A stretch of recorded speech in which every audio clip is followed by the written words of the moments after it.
कृष्ण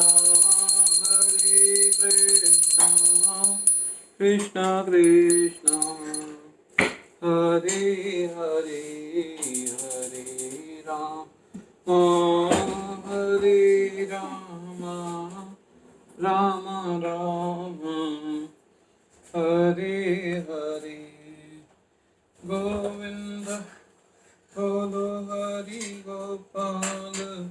आज हम सातवें अध्याय के श्लोक 15 का अर्थ कंटिन्यू करेंगे। मूढ़ वे जो कठिन श्रम करने वाले बारवाही पशुओं की भांति निपुण मूर्ख होते हैं, वे अपने श्रम का लाभ स्वयं उठाना चाहते हैं, अतः वे भगवान को उसे अर्पित करना नहीं चाहते। भारवाही पशु का उपयुक्त उदाहरण गधा है। इस पशु से उसका स्वामी अत्यधिक कार्य लेता है। गधा ये नहीं जानता कि वह अहर्निश किसके लिए काम करता है। वह घास से पेट भरकर संतुष्ट रहता है और अपने स्वामी से मार खाने के भय से केवल कुछ घंटे सोता है, और गधी से बार बार लात खाने के भय के बावजूद भी अपनी काम तृप्ति पूरी करता है। कभी कभी गधा कविता करता है और दर्शन बघाड़ता है, किंतु उसके रेंकने से लोगों की शांति भंग होती है।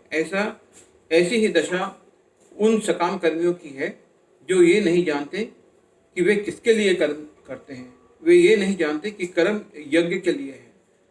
ऐसे लोगों जो अपने द्वारा उत्पन्न कर्मों का भार में दबे रहते हैं, प्रायः ये कहते सुने जाते हैं कि उनके पास अवकाश नहीं कि वे जीव की अमरता के विषय में सुने। ऐसे मूढ़ों के लिए नश्वर भौतिक लाभ ही जीवन का सब कुछ होता है। भले ही वे अपने श्रम फल के एक अंश का ही उपभोग कर सकें, कभी कभी वे लाभ के लिए रात दिन नहीं सोते। भले ही उनके अमाशय में व्रण हो जाए या अपच हो जाए, वे बिना खाए ही संतुष्ट रहते हैं। वे मायामय स्वामियों के लाभ हेतु अहर्निश काम में व्यस्त रहते हैं।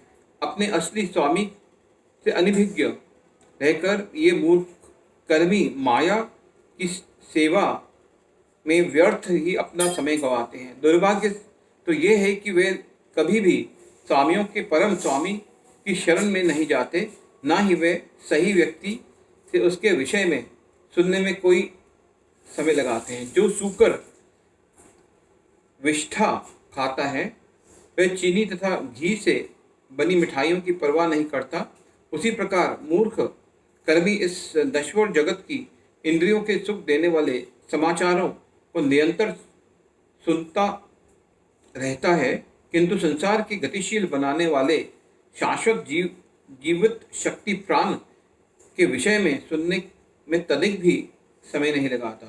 दूसरे प्रकार के दुष्कृति नराधम अर्थात अधम व्यक्ति कहलाता है। नर के अर्थ है मनुष्य और अधम का अर्थ है सबसे नीचे। 84 लाख जीव योनियों में से 4 लाख मानव योनियां हैं। इनमें से अनेक निम्न मानव योनियां हैं, जिनमें से अधिकांश असंस्कृत हैं। सभ्य मानव योनियों में वे हैं जिनके पास सामाजिक, राजनीतिक तथा धार्मिक नियम हैं। जो मनुष्य सामाजिक तथा राजनीतिक दृष्टि से उन्नत हैं, किंतु जिनका कोई धर्म नहीं होता, वे नराधम माने जाते हैं। धर्म ईश्वर विहीन नहीं होता, क्योंकि धर्म का प्रयोजन परम सत्य तथा उसके साथ मनुष्य के संबंध को जानना है। हरे कृष्णा।